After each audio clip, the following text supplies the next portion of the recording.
Olá, estamos começando mais um programa aqui pela TV da Cidade, é o programa Opinião Cidade. Obrigada por sua companhia. Hoje, 16 de dezembro, já está chegando o finalzinho do ano, mas ainda tem muita coisa para a gente fazer, muita coisa para a gente conversar. E hoje, com muito prazer, nós estamos recebendo aqui no Opinião Cidade, na TV da Cidade, o deputado federal Edinho Araújo. Que bom vê-lo aqui, que bom que o senhor aceitou o convite.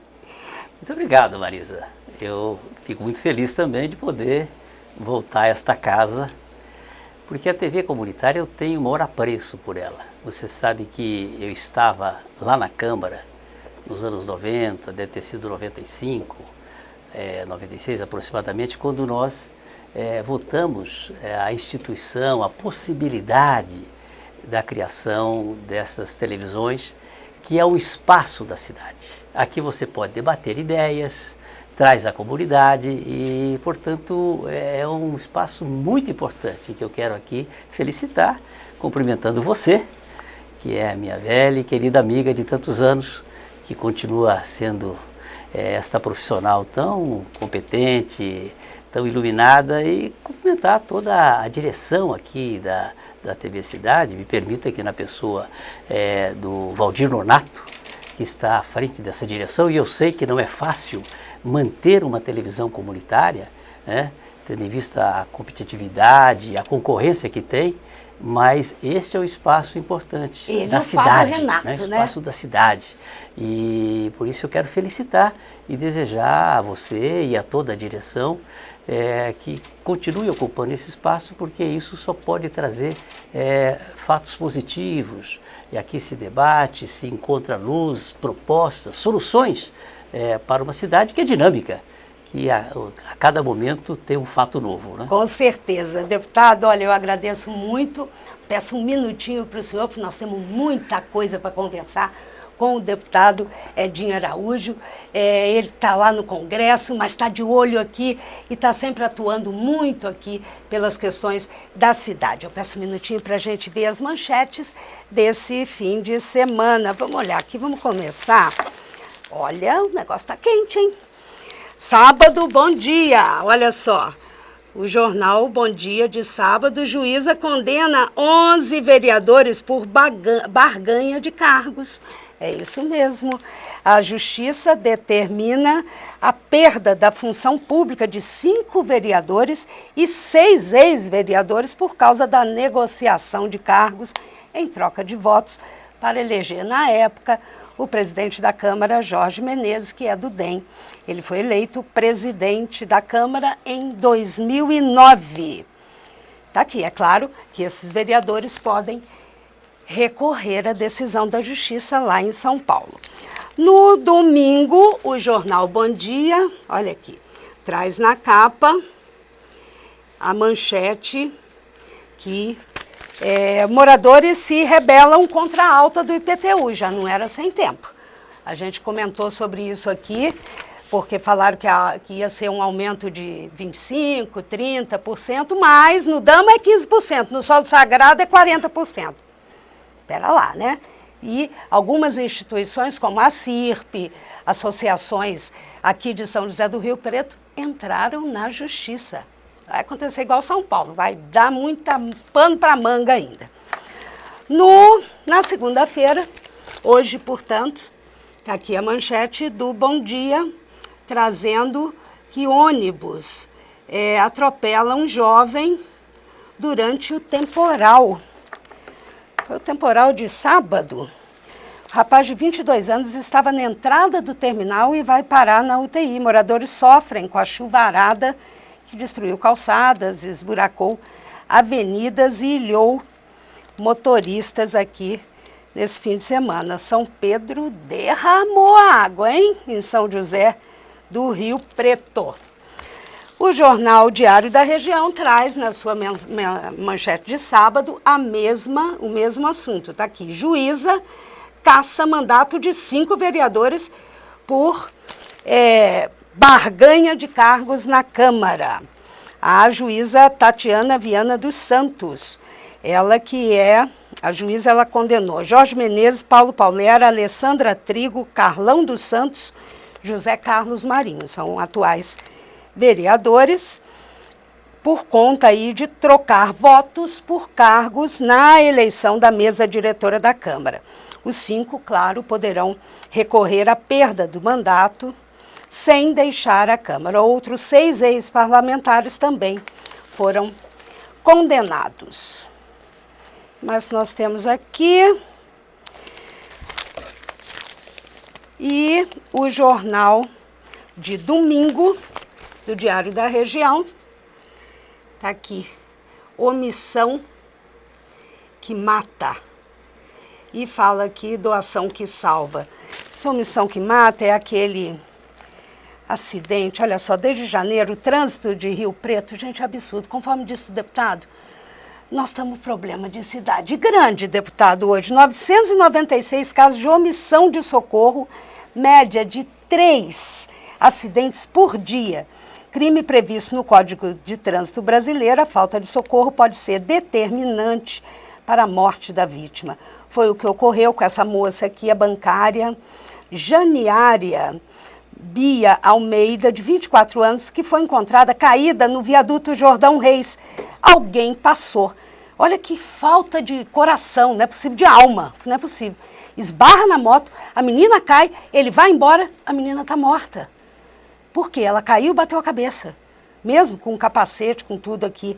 Aqueles minutinhos que, infelizmente, não foi se chamar, não chamou o SAMU, o Corpo de Bombeiros, tudo, aquilo ali, sem dúvida, pode ter sido, pode não, com certeza foi fundamental e, infelizmente, não é, para provocar a morte dessa moça. Ela foi levada para o HB, mas não resistiu. Ela estava lá, encontrada. Foi encontrada e falou, gente, o que essa moça está fazendo aqui? Aí que foram ver que alguém passou. Será que essa pessoa que fez isso dorme? Consegue dormir com uma coisa dessa? Tipo assim, ai, ninguém me viu, mas você sabe que foi você que fez isso. Deve ser muito ruim. Deus o livre e guarda. Olha, em 4 anos, 23 motoristas aqui da região foram condenados pelo Tribunal de Justiça por não ajudar as vítimas. Ai, meu Deus, pense nisso, final do ano. O que você fez de bom, né? Esse ano, aonde você errou, aonde você pode rever, né, as suas questões. A troca de presente no Natal é muito importante, mas agradeça a Deus e faça uma revisão na sua vida também, porque, é claro, somos humanos, erramos, acertamos, mas é um bom momento para isso também. Vamos conversar de coisa boa, vamos saber o que o deputado Edinho Araújo está fazendo lá em Brasília e como que ele pode, lá de Brasília, lá da capital, contribuir aqui, está contribuindo aqui para a cidade. Deputado, eu começo perguntando para o senhor hoje, o senhor já foi, o senhor está no 3º mandato? Federal? Federal. Sim. Federal, 3. 3. Estadual, 2. 3 também. Então, 3. Tá, lá em Brasília. Hoje, eu me lembro que o senhor, quando eu cobri o Congresso, eu já participava de várias comissões, o senhor é sempre um dos deputados mais atuantes que nós temos lá dentro do Congresso. Hoje, como é que está o seu trânsito lá dentro? O senhor está participando de alguma comissão? Sim, eu participo da Comissão de Viação e Transportes, que eu sou titular. Sempre gostei desta área de infraestrutura, porque infraestrutura é fundamental para levar o desenvolvimento do país, para o investimento da iniciativa privada. Eu considero que esse seja um dos grandes problemas do Brasil, Marisa. É o gargalo que nós temos, tanto nas rodovias, no sistema rodoviário, que foi o adotado pelo Brasil depois dos anos 70. Lamentavelmente, abandonamos as ferrovias e não despertamos interesse pela hidrovia. E hoje nós temos a questão dos portos. O Brasil vive de relações comerciais, de exportação, e os nossos portos estão muito aquém das necessidades de exportação do nosso país. Os aeroportos estão todos superlotados, também estamos investindo muito nesse setor, considerando o ano que vem a Copa do Mundo, depois as Olimpíadas em 2016. Portanto, são áreas que diz diretamente a respeito da vida das pessoas e da segurança das pessoas. Você ainda comentava há pouco a questão de acidentes, de omissão de socorro, que é um outro crime que se comete, e nesta área nós temos atuado muito. Eu tenho tido a oportunidade de ser relator de matérias fundamentais. Mudando um pouco o foco, a questão da relatoria que fiz do medida provisória 609, que cuidou tirar os impostos dos produtos da cesta básica. Eu fui relator dessa matéria, que diz que beneficia todo o Brasil, né? Tiramos todos os impostos que incidem sobre a cesta básica e também relatei aquela matéria que diminuiu a tarifa de luz para residências, comércio, indústria. A partir de janeiro, fevereiro para cá, houve uma redução de 22% a 30%. E eu relator desta matéria também na Câmara dos Deputados, que foi aprovada no Senado e depois sancionado pela Presidenta da República. Considero matérias relevantes, além das nossas lutas, né, que temos, e posso discorrer sobre outras matérias também que tive a oportunidade de relatar. Falando então, o senhor está lá numa das comissões mais importantes e atuantes do Congresso, né, da Câmara dos Deputados, Comissão de Transportes. Vamos falar um pouquinho de BR-153. Que pé que está, deputado, pelo amor de Deus, que tem a BR-153 e os trilhos, que o senhor, como prefeito de Rio Preto, como deputado, o senhor já vem trabalhando nisso. E agora tivemos, infelizmente, um acidente que marcou a cidade, 8 pessoas morreram. O que fazer? Nas duas questões, rodovia da morte e trilhos agora da morte também. O que o senhor pode fazer? Bom, vamos pelo primeiro item. BR-153.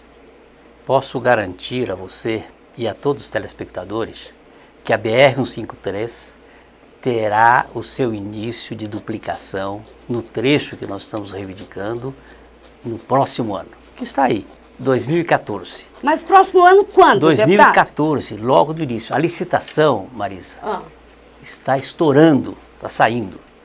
Eu quero te dizer, e compreendo essa sua ansiedade, Marisa, a minha é de todos, é a sua e é a de todos. É a de todos. Agora, eu tenho que prestar conta. O que eu posso te dizer é que eu sempre lutei por isto.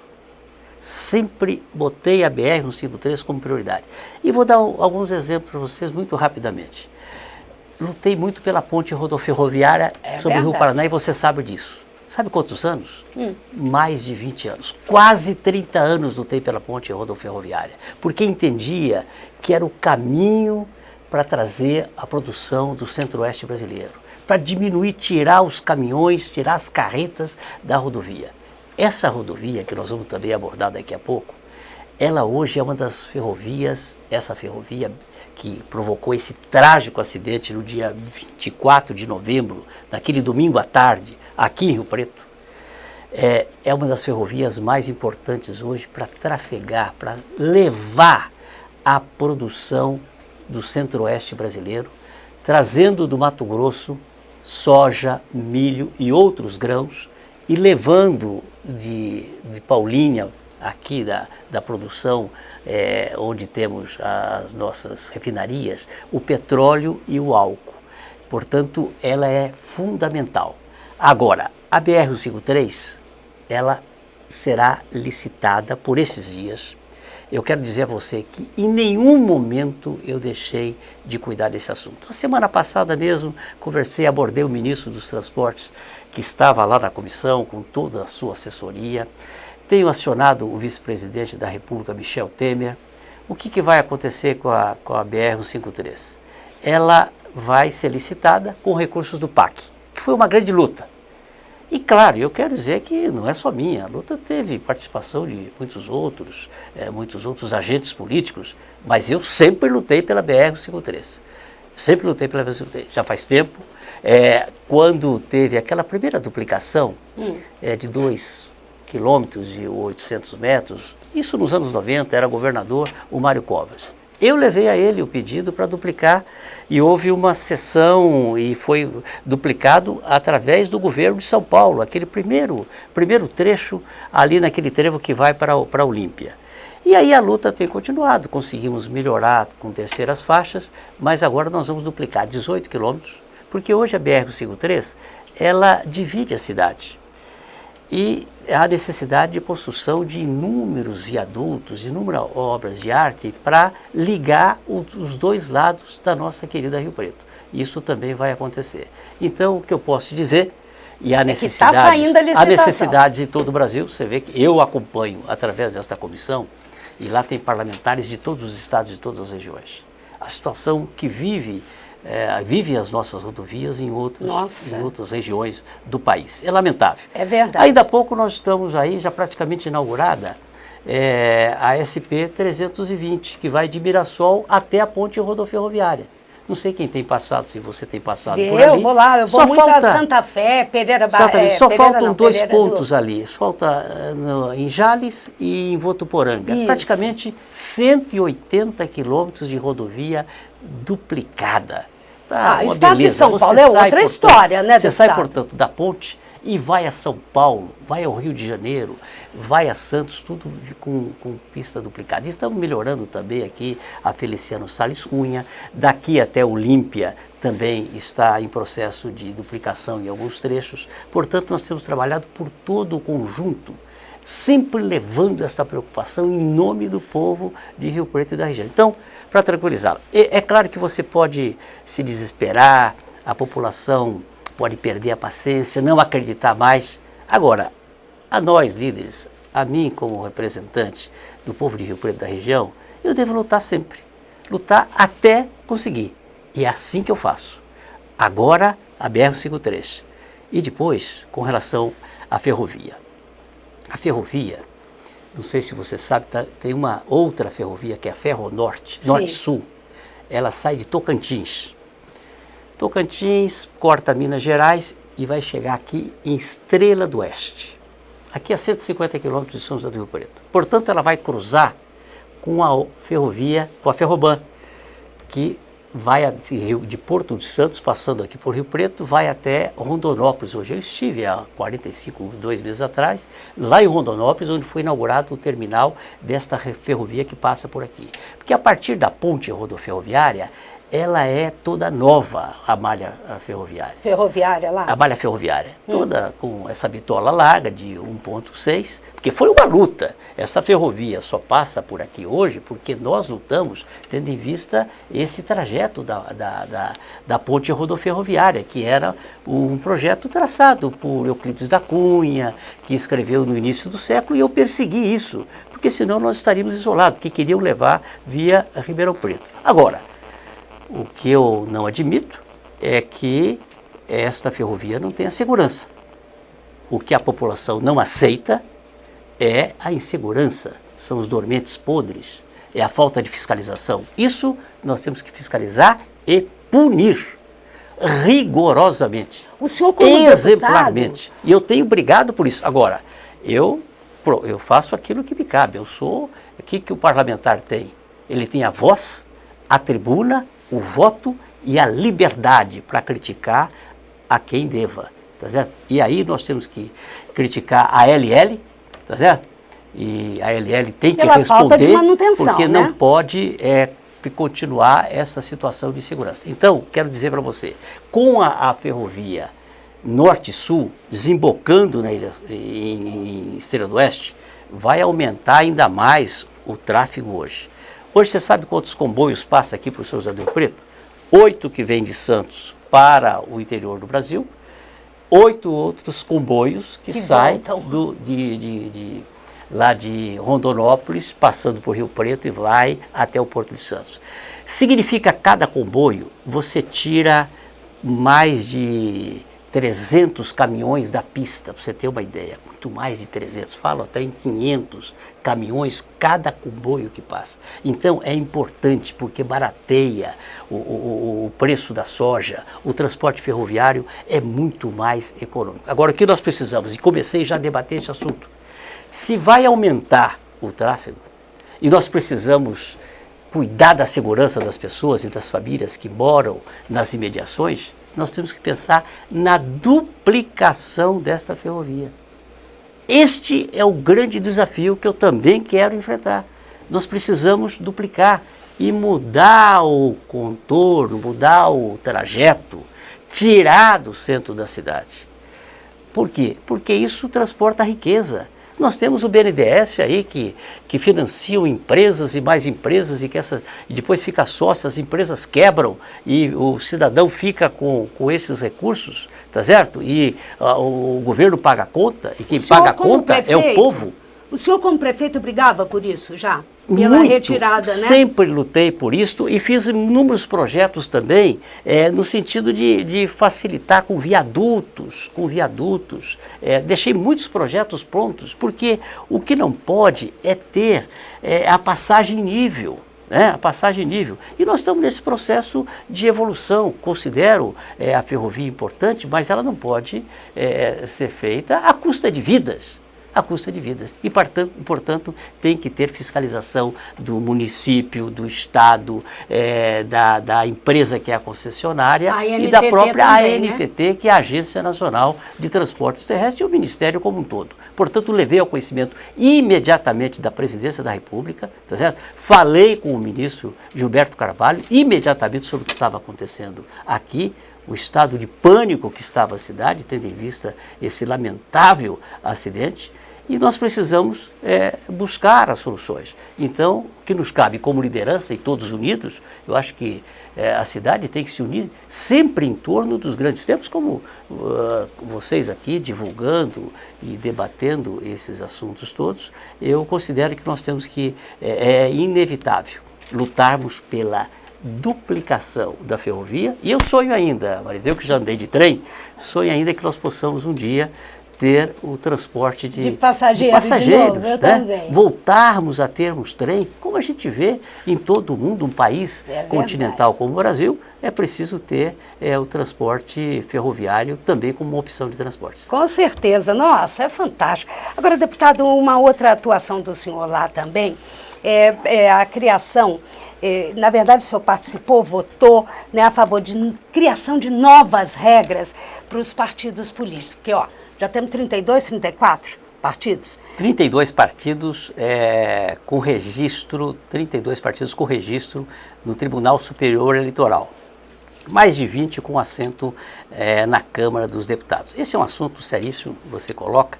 Eu fui autor de um projeto e esse projeto regra esta transferência de parlamentares que é eleito para um partido e vai para o outro partido depois no curso do mandato. E partidos novos que se formam. O que diz o meu projeto? Vale a soberania do voto. Vale a decisão do eleitor.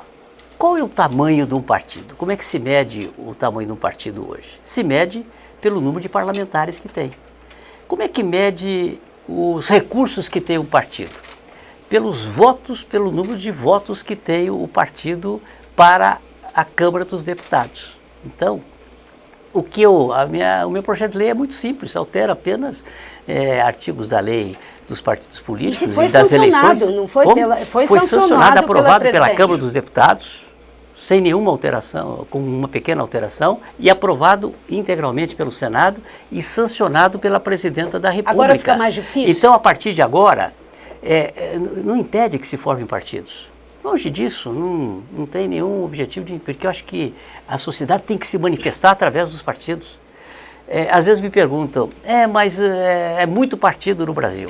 Eu também considero muito partido no Brasil. Aí eu pergunto, você sabe quantos partidos tem os Estados Unidos? Aí as pessoas respondem, 2, os democratas e os republicanos. Eu falo, não, tem mais de 100.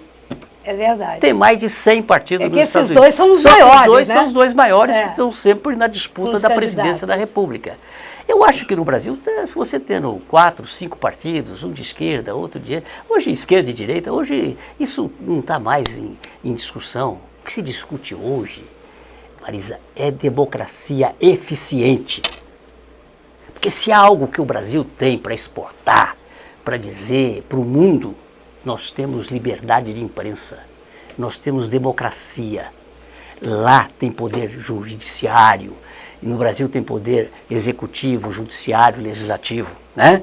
Agora, o que nós não podemos admitir é que haja incompetência. As pessoas têm que se modernizar, o homem público. Nós queremos a juventude participando da vida pública. O que hoje acontece? Mete o pau no político, se você perguntar para 10 pessoas no Mercadão ou no Calçadão, que você acha do político?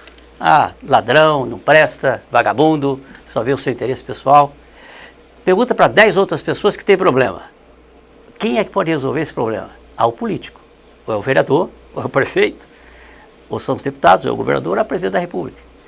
Então, nós precisamos aproximar isso e acompanhar. Participação. Eu não vejo outro caminho que não seja a participação da sociedade. E, pior do que a política e do que os políticos, é a omissão da política. Essa coisa de falar, eu não quero discutir política, é uma burrice. Dá no que dá, porque se você não gosta de política, você vai ser governado por quem gosta. Entendeu? Com certeza. Exemplos como esse aqui, nós acabamos de ver aqui, né? A juíza caça mandato de 5 vereadores por barganha de cargos aqui na Câmara. Vão recorrer, não interessa. Momentos como a gente tem visto aí, o mensalão, o STF lá botou um monte de gente na cadeia, estão atrás lá tem máfia do metrô, tem não sei o que, enfim, deputado, o senhor acha que tudo isso vai mudar, está mudando, primeiro, a visão do povo brasileiro sobre os políticos e vai melhorar o efeito assim, falar, pera lá, eu vou votar sim, mas eu vou votar em gente do bem, porque não adianta você querer nivelar todo mundo. Você acredita nessa mudança ou não também? Você acha que não vai acontecer nada? Eu acho que nós temos conhecimento de todas essas mazelas. Por quê? Porque tem democracia e porque tem liberdade de imprensa. Sim. Porque senão ninguém divulgava senão ninguém estava sabendo de nada. É verdade. Eu conheço, tá certo? Todos nós conhecemos alguns países onde, tá certo? Você falou mal do governo, você reuniu. E é interessante, eu li a noite passada um artigo sobre o Mandela, né? E que foi aquela comoção mundial, mais de 90 chefes de Estado. E um cidadão deu uma entrevista dizendo o seguinte: quando o Mandela estava preso, quem falasse que era amigo do Mandela estava com a vida totalmente arrasada, não é? Então esse homem hoje, o que é a liberdade, não é? E eu que vivenciei parte, eu era criança, mas pude já na minha adolescência viver o Brasil da ditadura, o Brasil do golpe militar. Eu sei o quanto essa liberdade, a gente às vezes não dá conta da sua importância e da democracia, porque democracia e liberdade é como o ar que nós respiramos, só quando falta. Faltando você valoriza, né? Então, eu acho que essas questões, primeiro, é a liberdade de imprensa, a democracia, aí você fica sabendo das coisas. A outra questão é investir na educação. Educação, lições de ética, de participação, de espírito comunitário, não é? De interessar pelo comum, pelo coletivo. Eu louvo muito e admiro as pessoas que geram emprego, que cuidam das suas empresas, mas eu admiro mais quem cuida da sua empresa e cuida do social. Trabalha na APAI, trabalha na MIC, trabalha nas outras instituições. Quantas instituições tem a nossa São José do Rio Preto, essa capital, que temos que valorizar o potencial industrial, comercial, mas valorizar a solidariedade que existe. Essas pessoas anônimas que cuidam dos velhinhos, né, que cuidam daquelas pessoas drogadas. Então é isto, nós temos que ter pessoas preocupadas com o coletivo, porque sempre teremos alguém para cuidar, para fazer leis na Câmara, para cuidar da cidade. Eu fui prefeito de Rio Preto 8 anos, administrei essa cidade com muito amor, com muito carinho, com participação, ouvi as pessoas, ouvi a saúde, ouvi os professores, ouvi as associações de moradores, tudo, com pouco recurso. Se eu te dizer um dado, Marisa, quando eu assumi a prefeitura em 2001, o orçamento de Rio Preto era por volta de 280 milhões. Hoje, mais de 1 bilhão e 500 milhões. Preparamos a cidade não chegou a isso. Claro que eu preparei as linhas fundamentais. Rio Preto, a administração não era informatizada, não era modernizada. Melhoramos tudo, só não melhorei o gabinete do prefeito. Não deu tempo de fazer isso. Mas os funcionários sabem, a educação sabe, a saúde sabe o que nós fizemos. Mas os problemas... Uma casa, por exemplo, é uma torneira vazando, é o problema da luz, né? É o problema do móvel. Você está sempre então, em manutenção, né? É um trabalhar constante. O que tem que existir é dedicação, seriedade, ética, honestidade, trabalhar com a equipe, motivar a equipe, né? Buscar as grandes questões, mas não esquecer de olhar a cidade com um olhar humano, né? Com um olhar de carinho para as praças, para os setores que tem que olhar agora, porque vai repercutir lá na frente. Por exemplo, nós resolvemos o problema da falta de água no primeiro mandato. Faltava água nessa cidade. Depois, no segundo mandato, tratamos o esgoto. De 3%, tratamos 100% do esgoto. Uma estação num tempo em que não tinha recurso a fundo perdido. Não tinha recurso. Não tinha grandes parcerias. Hoje, eu vejo os prefeitos, né? Ainda há pouco eu conversava com um deputado do PT, ele dizia, a Marta, o prefeito atual de São Paulo, está reclamando. Eu disse para ele o seguinte, pô, você precisava saber o que a Marta passou, porque a Marta foi prefeita de São Paulo no tempo que eu fui prefeito aqui. Então eu posso avaliar isso e comparar, né? Então, os anos 2000, lei de responsabilidade fiscal, você tinha que ajustar a prefeitura. Naquele tempo, antes, não se sabia quanto que uma administração deixava para outra de dívida. Hoje não, é tudo online. Hoje você não, está certo? Hoje o aperfeiçoamento, a tecnologia é muito grande e evidente. Então o que tem que ter, então voltando à sua questão, nós temos que ter democracia eficiente, gente preparada, que estuda, que conhece, mas que sobretudo tenha vocação, que goste da vida pública. Porque sem política e sem bons políticos fica difícil. Sem dúvida. Não vai para frente. O senhor está falando de prefeito aí, enche o olho. O senhor pensa em voltar a ser prefeito de Rio Preto?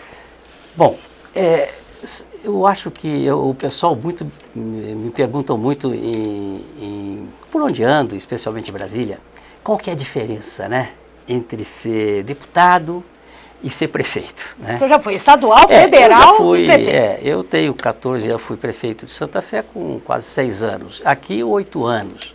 E 12 estadual, agora mais 12 federal, mais 3 mandatos federal. A diferença é que o prefeito, ele programa, ele projeta, ele executa e ele inaugura. Deputado luta, né? Não tem caneta. Deputado não tem orçamento. É bom porque isso também não leva processo, né? Tá certo? É difícil, né? Bom, leva processo se você... Até tem, né? Depois até vou perguntar sobre isso com o senhor também. Tem processo se você... Mas não por ação administrativa, porque você não é o ordenador de despesa. É nesse sentido que eu quero dizer. Então, o prefeito é muito realizador. Agora, cada eleição de prefeito é 2016. Dizer que eu não foi um dos momentos mais felizes da minha vida foi ser prefeito de Rio Preto, o apoio que eu recebi, né? É sacrificante. O cabelo ficou mais branco, não é, né? Simples ser, não é simples ser prefeito. É claro que isso é muito em consequência dos anos, mas ser prefeito de uma cidade, eu que mudei para cá, né? Quantos políticos podem dizer no Brasil, eu fui prefeito da minha terra natal, lá de Santa Fé, e depois dizer, eu fui prefeito para a terra que eu escolhi para viver, onde eu trouxe os meus filhos, a minha mulher, né? E eu fui prefeito dessas duas cidades, uma de 30 mil habitantes, outra de quase 450 mil habitantes. Então, eu digo para as pessoas o seguinte, são situações muito distintas, é muito mais prazeroso ser prefeito. Agora, deputado federal se legisla para o Brasil. Para o Brasil. Tudo, eu costumo dizer o seguinte, como deputado você pode tudo, mas você pode tudo, mas pode pouco. Como prefeito, você pode pouco, mas você pode muito. Você pode muito, tá certo? Você pode muito. Então, deputado, você tem uma amplitude, você tem uma área de atuação muito grande, querendo trabalhar. Eu presto contas. Não sei se você recebe os boletins eletrônicos. Recebo, sim. Eu devo estar no número, está aqui o China comigo, o Fabrício. Devo estar no número 128. Devo estar no número 128, 129? 129. 129, Marisa. Deve ser quase 129 semanas. Eu presto conta do que faço, por onde ando, reivindicações que eu recebo, porque o eleitor precisa disso. O que acontece normalmente? Véspera de eleição, final de ano, né? Final de ano. Eu não, eu digo tudo que eu faço durante a semana, né? E olha, não conheço outro parlamentar que preste contas semanalmente do que faz. E não faço mais do que obrigação. Tá certo. Agora, e é obrigação mesmo, é importante, conforme o senhor disse, para a gente, se a gente quer um país democrático, um país, né, livre, graças a Deus estamos livres aí, o deputado me conhece, eu fui criada em Brasília, eu sei o que é ter polícia do Exército na porta de casa, meu pai era do Congresso, então era complicado. Agora, deputado, perguntei para o senhor se o senhor quer voltar a ser prefeito. Brilhou o olho, né, aquela coisa, mas é um assunto que só vai em 2016. Não adianta eu querer fugir, eu vou perguntar, eu não tenho medo do senhor e o senhor também não tem medo de responder. O senhor está com a condenação do senhor, como é que fica? Bom, um momento importante para dizer. E explica isso para a cidade. Dizer para você que essa pergunta, o político que tiver medo de responder pergunta e tiver medo de enfrentar repórter, sai da vida pública. Não tem problema. Essa questão que você se refere é no ano 2004. Sim. Eu era prefeito aqui de Rio Preto. E tinha o distrito industrial Ulisses Guimarães, aquele que fica ali na cabeceira do aeroporto. Era um terreno, mato, nenhuma infraestrutura e empresas querendo ir para o distrito industrial. Eu já tinha estava levando a rede de esgoto para o Valdemar Verde, o outro loteamento. Também não tinha nenhuma infraestrutura. Porque normalmente o político faz as obras aparentes. É bonito, necessário às vezes. Isso, eu gosto de coisa bonita também, como todos gostam. Mas o que é importante, que eu considero, é a infraestrutura. Né? Levei para o Distrito Industrial Adail Vetoraz, o Centenário, todos, não tinha nenhuma infraestrutura. Às vezes eu me lembro que alguns vereadores, mas me perguntavam assim, mas você não vai criar nenhum distrito novo? Eu me lembro disso. Aí eu dizia o seguinte, como é que eu vou criar um distrito novo, sendo que os atuais não têm infraestrutura? Não tem esgoto, não tem água, não tem guia, não tem sarjeta. E aí o Ulisses Guimarães estava nessa situação. Era um terreno sem rua, só mato e as empresas querendo ir para lá. Como é que você recebe um comprador, como é que você se relaciona, como é que você sai com a sua produção? E alguns empresários, todos eles tinham ganho o terreno mediante licitação, tudo legal. Só que eles eram devedores, eles deviam para a prefeitura.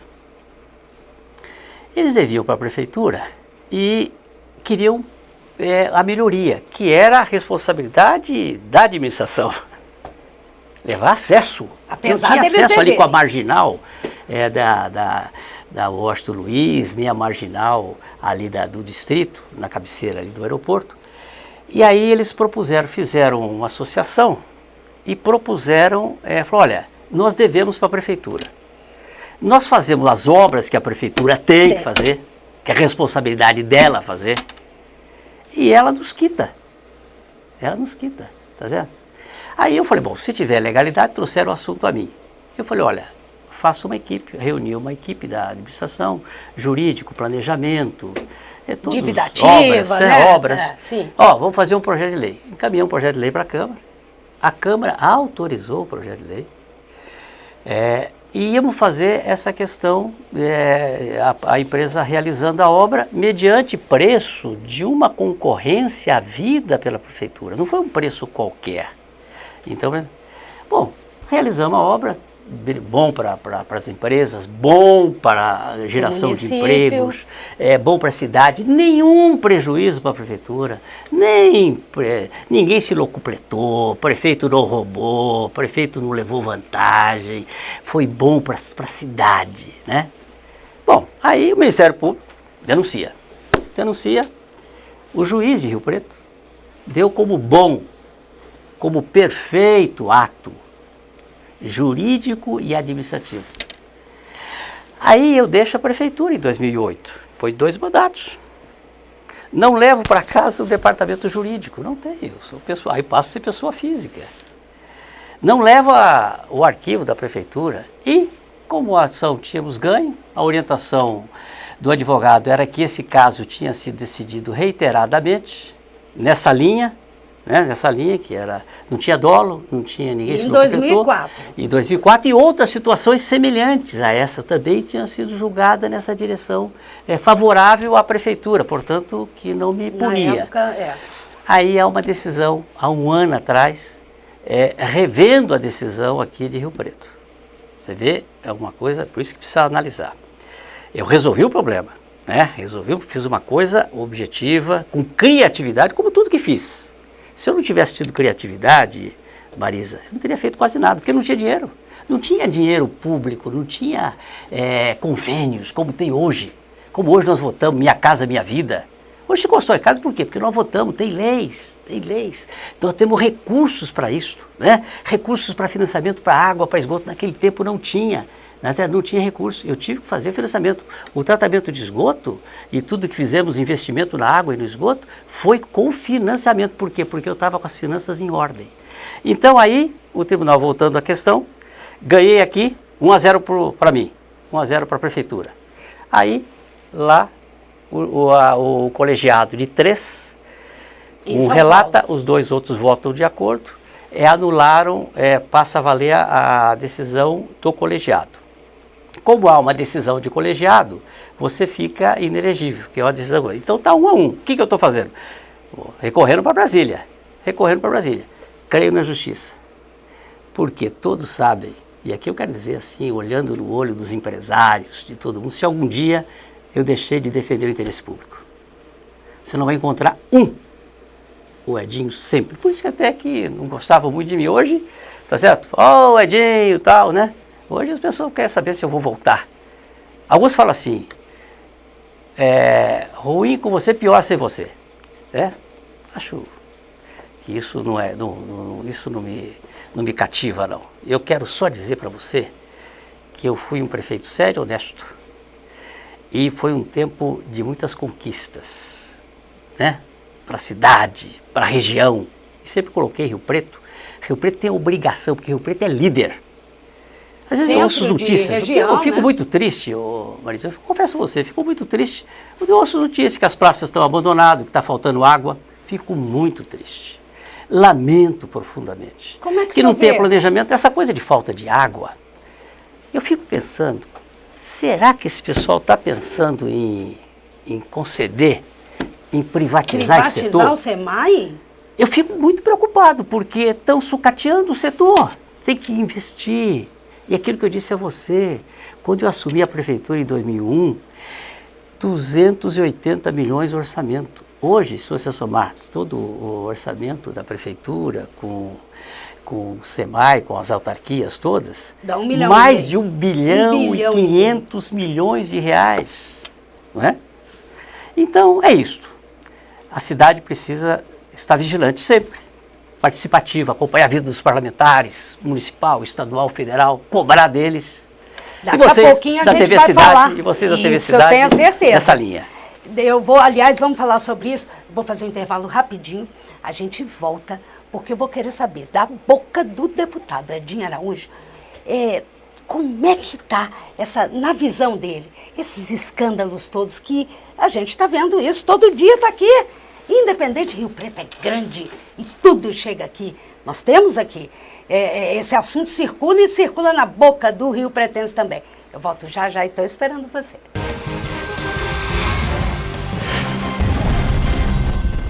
Itamaraty Contabilidade e Auditoria. 30 anos de serviço. Nem precisa dizer que vale a pena. Alcançamos todo o Brasil através da Rede Nacional de Contabilidade. Itamaraty Contabilidade e Auditoria. Inteligência fiscal é aqui. Restaurante Bom Demais. São mais de 9 anos de tradição. Dezenas de variedades entre pratos quentes, saladas, churrasco, peixe e frutos do mar. A sobremesa é grátis. Comida quente, ambiente climatizado, ótimo atendimento, credibilidade e respeito pelos clientes. Restaurante Bom Demais. Fica na Rua Marechal Deodoro, no centro, em frente ao fórum. O restaurante é bom demais.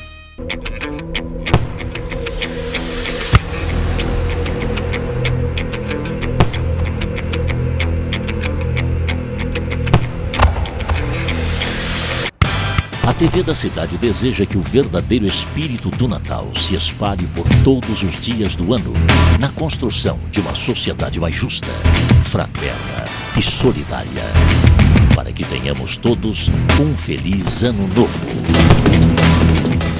Mazola Automóveis, a maior loja de seminovos de Rio Preto e região, deseja a seus clientes e amigos um Feliz Natal e um ano novo repleto de realizações. Mazola Automóveis, 18 anos de muito carinho e respeito com seus clientes.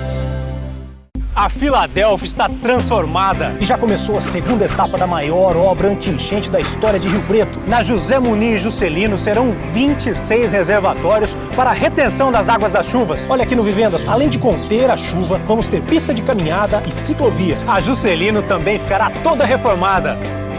A gente está trabalhando para acabar com essa enchente. Na região da Brasilusa, mais 2 piscinões e 4 poços para segurar as águas das chuvas. Prefeitura de Rio Preto.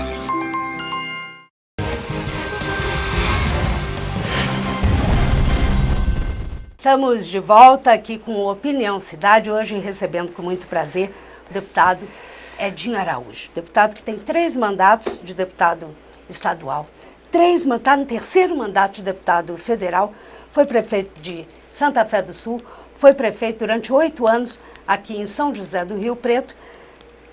É uma pessoa que tem credibilidade, vivência política, e por isso, deputado, eu vou perguntar para o senhor, como é que o senhor está vendo esse escândalo todo na política e a atuação do STF nesse último acontecimento lá do Mensalão? Bom, vejo com muita tristeza, como todo cidadão, muita tristeza. Agora, é aquilo que eu disse a você, é um país com poderes independentes. Errou, investiga, processa e, se tiver culpa, pune. Eu acho que este é o caminho para você servir, para que tirem lições. Não tem nada que possa contribuir mais para deteriorar o processo do que a impunidade. E agora você vê o Brasil, não tem mais. Está mudando isso, Está né? mudando isso, essa coisa. Não, o rico não vai preso, o político não vai preso, né? Isso tem que acabar. Nós temos que viver numa sociedade cada vez mais civilizada, uma cidade cada vez mais ética. É isso que a população espera, porque não tem recurso para tudo. E se você não tiver cuidado com o recurso público, as necessidades serão maiores. Quem paga é a população.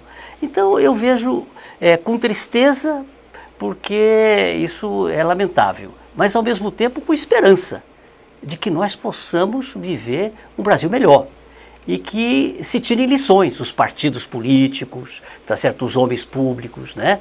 E que cada poder exerça a sua função de julgar, de legislar, de executar, e a população de fiscalizar, de acompanhar, e vocês, a imprensa, sendo o olhar da sociedade de forma independente, para que nós possamos viver numa sociedade mais justa, numa cidade mais solidária e democrática. Com certeza. Olha, só para você ter uma ideia, a última pesquisa que eu fiz, não sei hoje eu não fiz, mas uns 10 dias atrás, semana passada, tinham 272 processos contra autoridades, deputados, senadores, ministros, enfim, no STF, que é a instância, não é, máxima para que julgar as autoridades. 272, nós estamos vendo aí.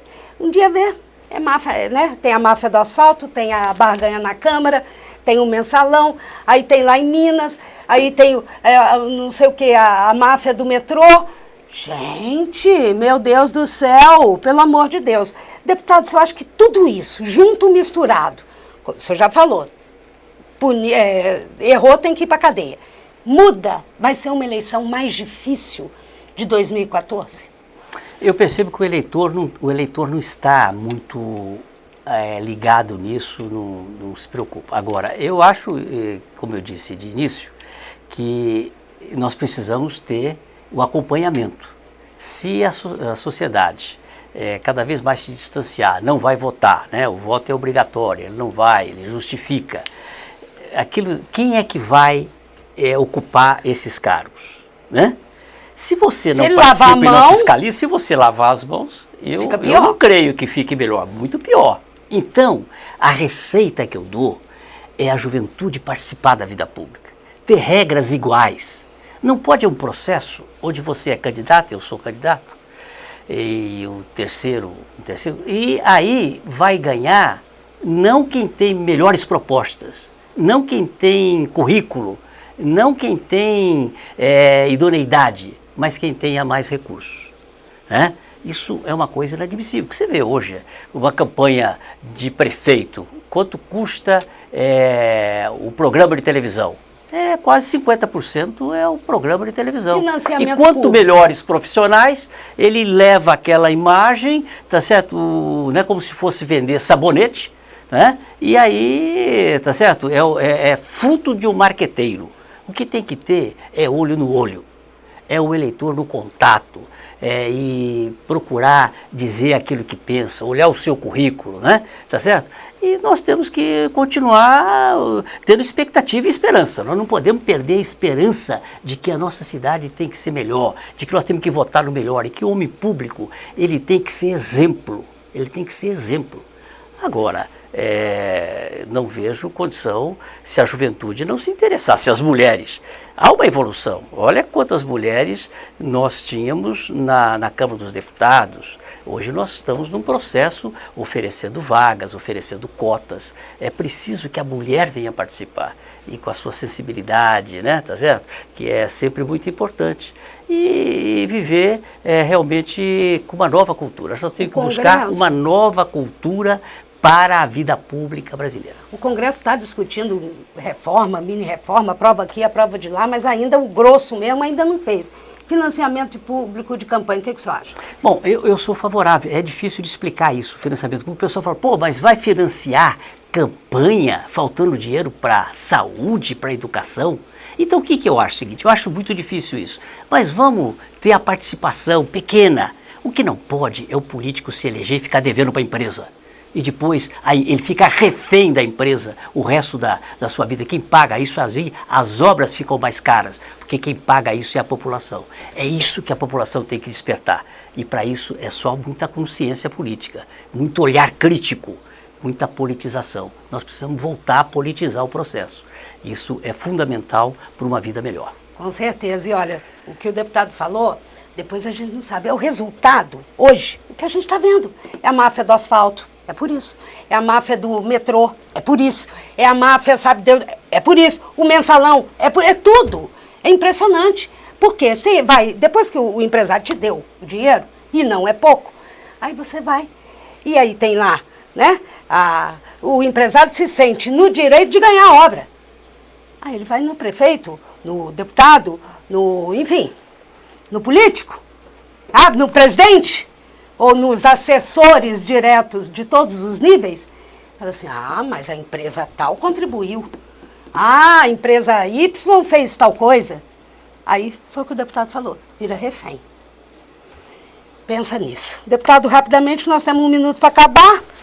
A paz, deputado, pelo amor de Deus, o projeto foi aprovado, foi votado no Senado, que pé que tá? Se voltar para a Câmara, nós vamos continuar votando a favor das APAES. A APAES tem um papel importante, insubstituível. E aqui um cumprimento a todos os diretores de APAE, todos aqueles que dedicam a sua vida por esta instituição, cuidando dessas crianças que são tão especiais. Portanto, a Câmara dos Deputados vai continuar votando a favor das APAES do Brasil. Voto aberto, eu sei que o senhor votou favorável, o senhor vota aberto, voto aberto e continua. Voto aberto. Quem tem que esconder o voto é o eleitor. Esse precisa de proteção. O homem público não, ele tem que declarar em quem vai votar e como votou.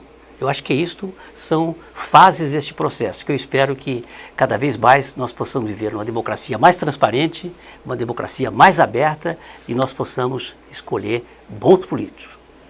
Feliz Natal. Para você também e para todos. Novo.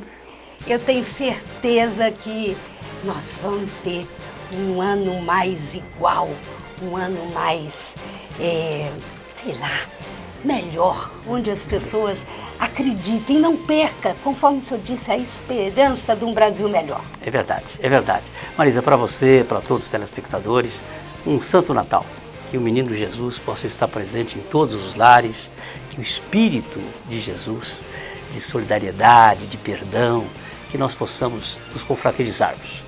Um grande 2014, que seja um ano muito melhor, de mais emprego, de melhor salário, de melhor condição de vida, de mais saúde e de muito mais educação. Um abraço a todos, muito obrigado pela oportunidade. Obrigada ao senhor mais uma vez por aceitar o convite, participar aqui com a gente desse Opinião Cidade especial, né? Foi um balanço que o deputado Edinho Araújo fez aqui com a gente. Muito obrigada, um beijo no coração, um beijo também para a dona Maria Elza, independente, e continua afirmando aqui o que eu venho falando desde o dia do acidente do trânsito e do trem, independente de partido. A cidade deu uma demonstração de força. O deputado confirmou isso aqui. Juntos, independentes, sabe? Quem quer, não sou eu, o pai ou a mãe, não. Vamos fazer junto. A gente pode ser muito melhor. Agora, para com essa conversa, falar, eu não gosto de política. Para, porque enquanto a gente pensar pequeno desse jeito, a gente não vai longe. Então, a gente está aí com várias demonstrações em 2013 de que o Brasil pode ser muito melhor. Sabe por quê? Porque você passou a se importar com a sua cidade, com o seu estado e com o nosso Brasil. Deputado, um beijo no seu coração. Muito obrigada. Feliz Natal. Feliz Ano Novo. E a gente termina aqui o Opinião Cidade com o deputado Edinho Araújo fazendo esse balanço aqui pra gente. Obrigada por sua companhia. Se você estiver vendo a reprise, boa noite, dorme com Deus. Até amanhã, se Deus quiser.